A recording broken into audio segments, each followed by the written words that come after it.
فرمایا نوح علیہ السلام کی قوم نے جھٹلایا، ان کے بعد سمود، عاد، سمود اور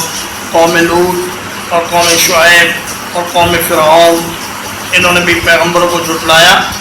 اور نتیجے میں تباہ و برباد ہوئے۔ اور فرمایا کہ ہر امت نے اپنے رسول کو پکڑ کے قید کرنے یا قتل کرنے کی کوشش کی، بعض اس میں کامیاب بھی ہوئے لیکن اکثر کو اللہ پاک نے بچا لیا۔ ہمارے نبی کریم صلی اللہ علیہ وسلم کے بارے میں بھی انہوں نے یہی پلاننگ کی۔ اللہ فرماتا ہے وَإِذْ يَمْكُرُ بِكَ الَّذِينَ كَفَرُوا لِيُثْبِتُوكَ أَوْ يُخْرِجُوكَ أَوْ يَقْتُلُوكَ، انہوں نے آپ کو